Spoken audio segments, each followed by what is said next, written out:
कल सभी भक्तों ने भगवान का जन्मोत्सव बड़ी धूमधाम से मनाया। भगवान बांके बिहारी नंद नंदन कन्हैया को बसदेव जी सूप में रख करके यमुना पार गोकुल में नंद बाबा के यहां लिटा आए थे। इधर जब लिटा आए उधर इधर बसदेव जी मन में सोच रहे हैं कि कितना मेरा सुंदर बालक था, अहो मेरा कितना दुर्भाग्य रहा कि मैंने अपने बालक को अच्छी तरह से देख ही नहीं पाया। हाँ, कितना मेरा समय खराब है, ऐसा समय खराब जो अपने बालक को ही दूसरे के यहां सौंप आया। और विचार कर रहे हैं बसदेव जी कि हे भगवान मुझे भूल मत जाना, ओ मेरे बेटा बारे, ओ मेरे बेटा बारे मत भूल जइयो मोगू, छबड़ा में धर के तो ले जाऊं गोकुल धाम रे। बेटा दुनिया जपेगी तेरो नाम रे,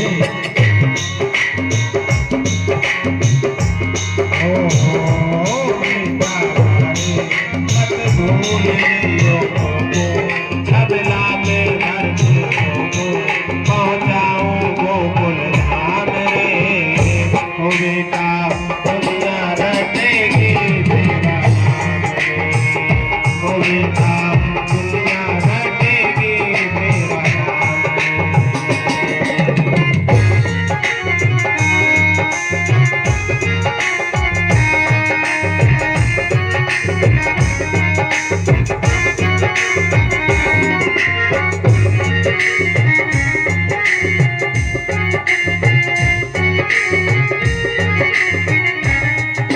देवकी भी रो रो के कह रही है, हे बेटा पंकज होते उड़ जाती मैं नल बाबा के द्वार, नल बाबा के द्वार।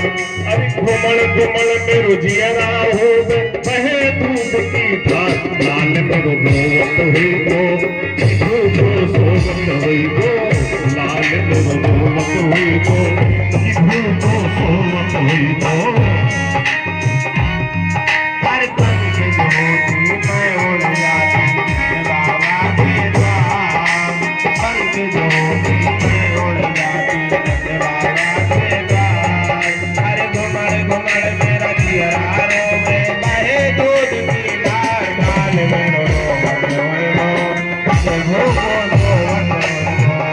लाल मेरो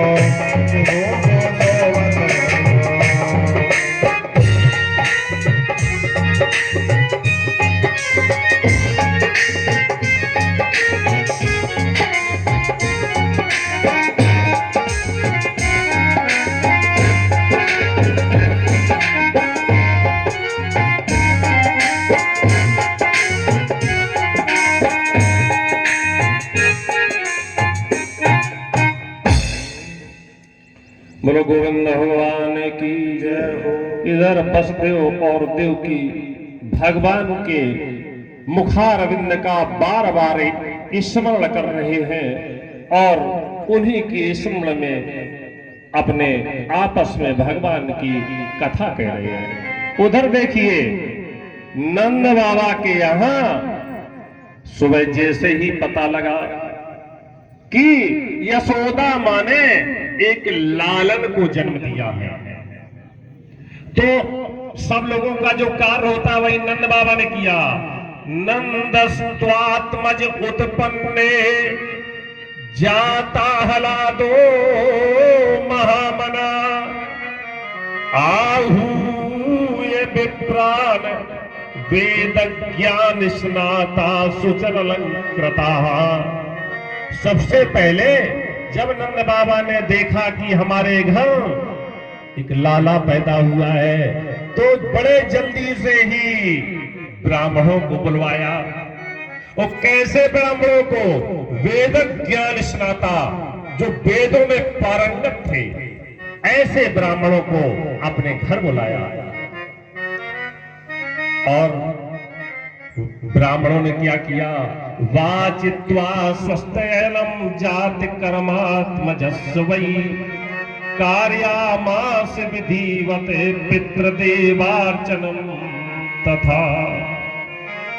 ब्राह्मणों ने पहले आकर के स्वस्ति वाचन आदि मंत्रों का उच्चारण किया, वेद मंत्रों का उच्चारण किया, और जो जातक कर्म होते हैं वो समस्त कर्म किए।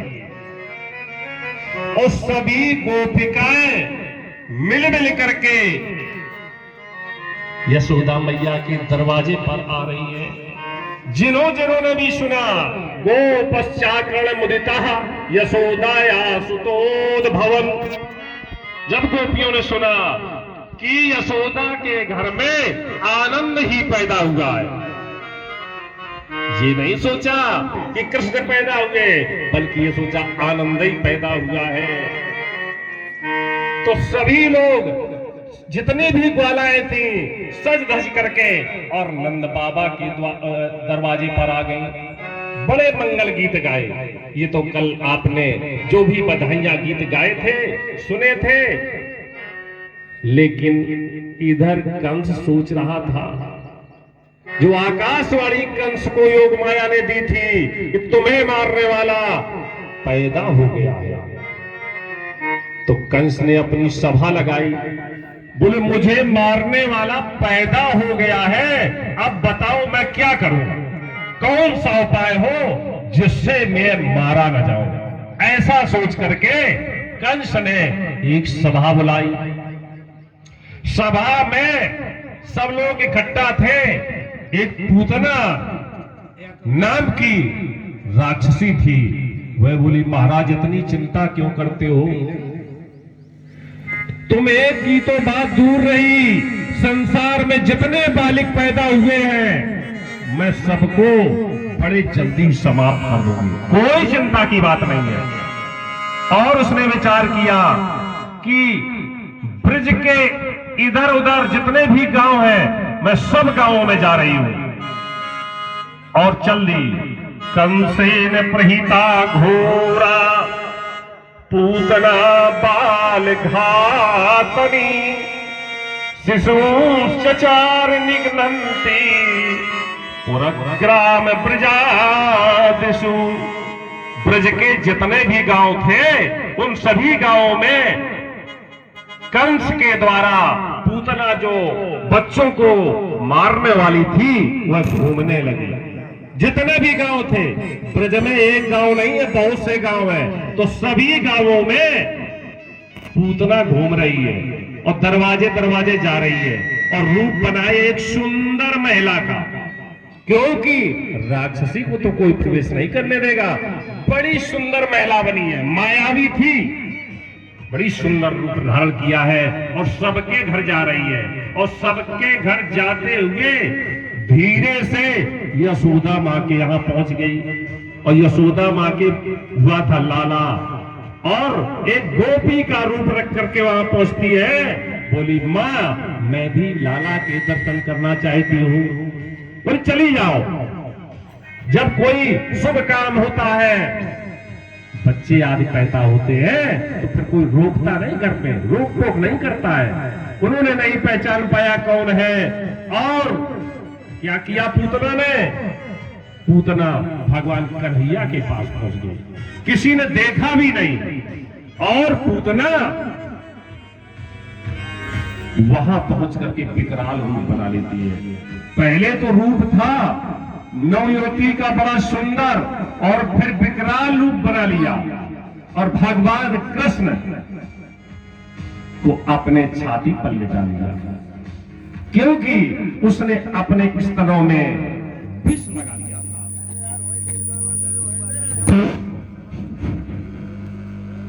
पूरे स्तनों में भयंकर विष लगाए हुए थे।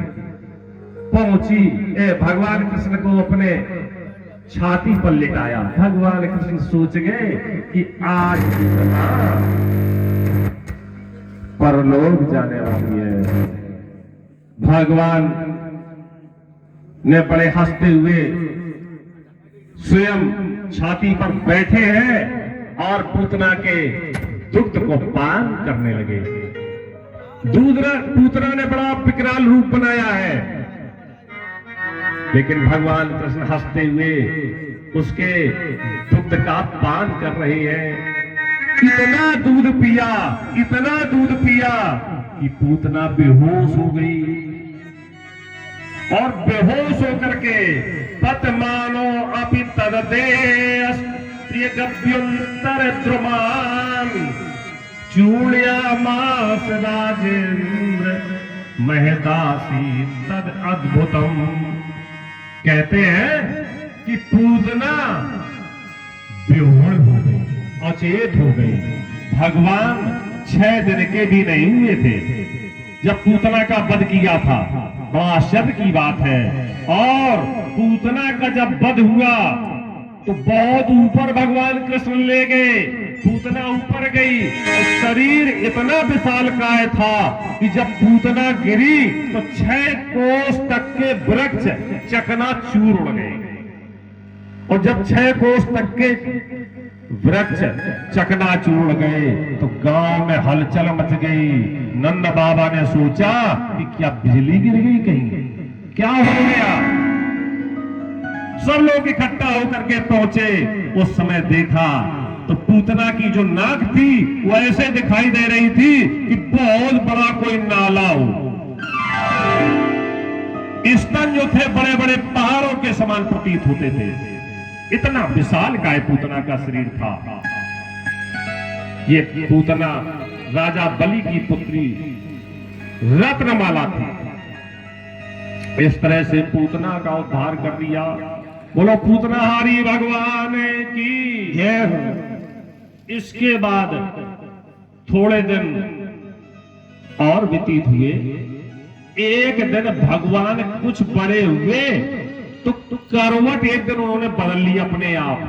जब छोटा बच्चा होता है तब पहले करवट नहीं बदल पाता। सबसे पहले बच्चा अपने पलंग पर ही करवट बदलना शुरू करता है, लेटा लेटा।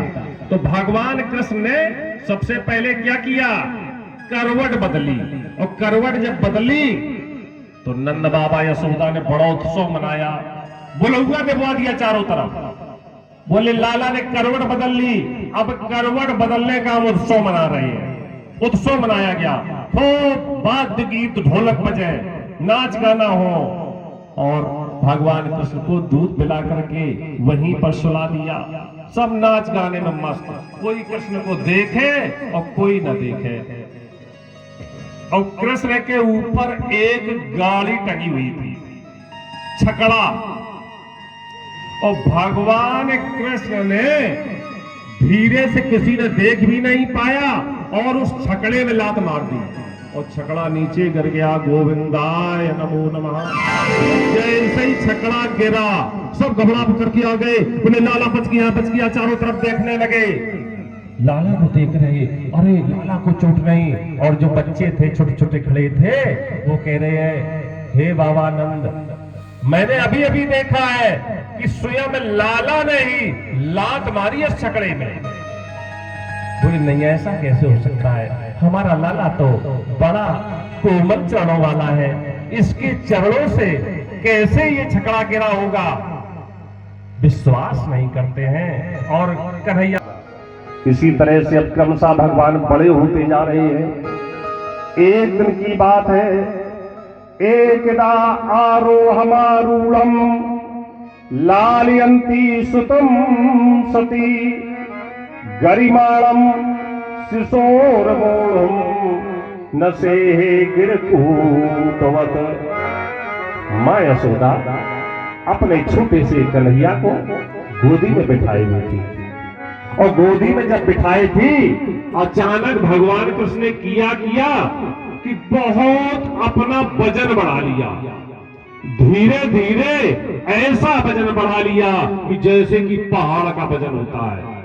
मां यशोदा घबरा गई, उन्होंने तुरंत गोदी से नीचे कर दिया, और नीचे जब कर दिया गोदी से, तभी एक बहुत बड़ी आंधी आई। और आंधी में क्या हुआ, वही कन्हैया उड़क दिए। जैसे अपने यहाँ टकुरा कहते, एकदम ऐसा आया तो कन्हैया उड़ा करके ऊपर ले गई। और वो तृणावर्त नाम का राक्षस था।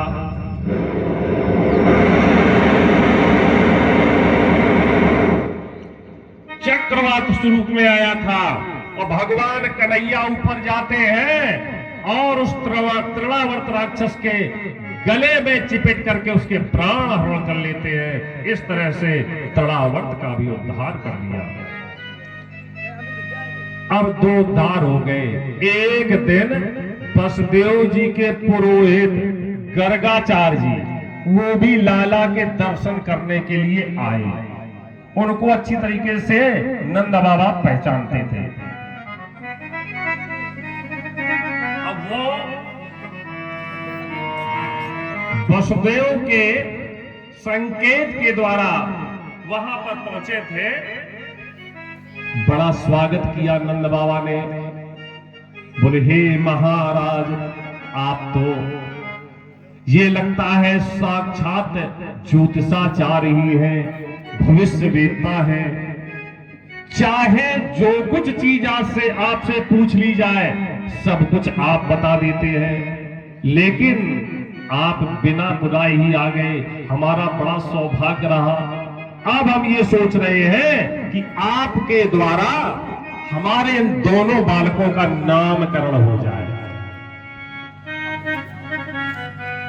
तो बोले नंद बाबा, वो गर्गाचार्य जी बोले, नंद बाबा कर देंगे हम, कोई बात नहीं।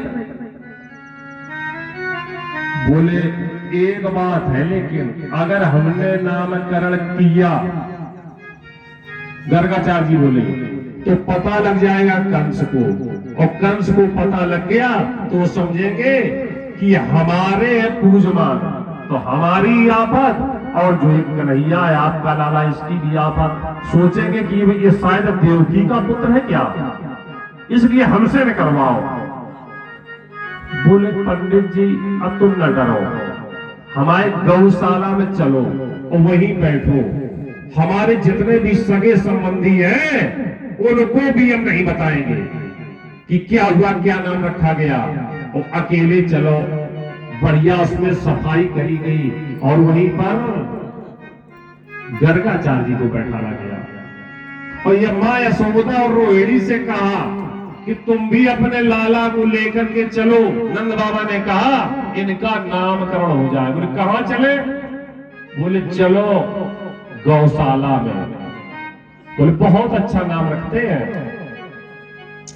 तो बोले यशोदा और रोहिणी ने सोचा, रोहिणी भी पत्नी थी वसुदेव की, देवकी थी, रोहिणी ने दी थी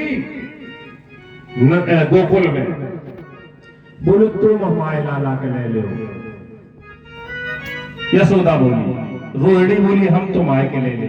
और ये अपनी माताओं में होती भी है, अदला बदली कभी कभी कर लेती है।